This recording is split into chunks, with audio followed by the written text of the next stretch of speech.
Magandang buhay po mga followers, mga karis, mga viewers ko dyan. At ito na naman nga po ulit tayo. Maaga po akong nagising ngayon dahil meron po akong trabaho ngayon. May na-deal na naman akong kontrata kahit medyo maliit lang. Mga 1 linggo po bang trabaho. Pero okay na rin po yun. Ang mahalaga ang ipantustos ako sa aking pamilya, sa aming mga gastusin sa bahay, mga pangangailangan namin.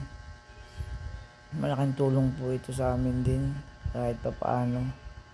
At lubos po ako nagpapasalamat sa Panginoon dahil nang siyempre kahit na papaano ay nagkakaroon pa rin ng kontrata, kahit medyo maliliit, talagang may pagpapala pa rin dumarating sa buhay namin.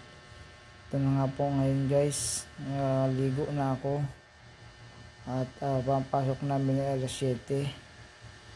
Kaya ako po nag-prepare na rin ng pagkain dito ng sarili ko. Dahil ang akin naman misis ay hindi pa po pwedeng magawa-gawa dahil buntis nga. Hindi ako muna po mag-aasikaso sa aking sarili pansamantala. Kaya ito nga po, kahit pa paano. At ito nga po, salamat din nga po sa pagpapala ng Panginoon sa aming buhay. Dahil ang nakuha ko kontrata ay maliit lang na trabaho pero okay naman ang presyo. Nagkasundo kami ng may-ari. Malapit din lang po, dito lang din sa aming lugar na Santa Maria. Dahil medyo tagal-tagal na rin akong hindi nagkakakontrata ng construction nakakuha ako pero bahay at lupa naman. Yung aking dinil dati na ibinilag ko sa inyo. Yun naman ang aking tinrabaho noong nakaraang buwan. Bahay at lupa naman ang inasikaso ko. Pag wala po akong kontrata, nagsasideline naman po ako sa pag-aahinti ng lupa at bahay.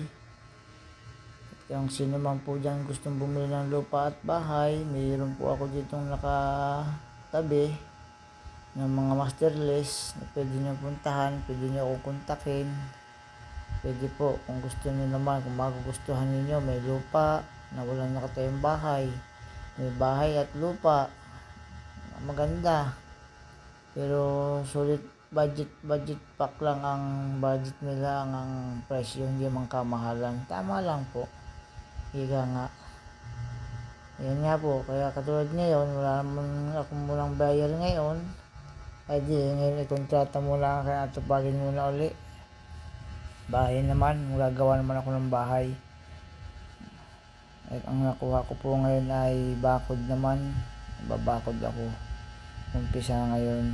Kaya maraming salamat sa Panginoon at meron namang grasyang pagpapala ang Lord na pinagkaloob sa amin, sa aking pamilya. Kaya ito nga po. Kaya ako'y kakain na at maaga-aga rin kami papasok ng aking pamangkin. Kasama ko lagi. Siya rin po ang kasama ko kapag magbablog ako. Siya rin ang taga-video ko. Kung saan ako pumunta, talagang kasama ko rin siya. Kaya malaki rin ang utang na loob ko sa aking pamangkin ito. Hayaan mo pamangkin, kapag tayo ay napaganda at nagkaroon na tayo mga pagpapala sa ating mga ginagawa, ay ikaw ay magkakaroon ka din. At sa lahat ng aking mga viewers dyan at followers, kung ako man po ay papalarin at bibigyan ng pagkakataong sumikat sa social media, nasa sa inyo po naman ang aking pag-asa lahat.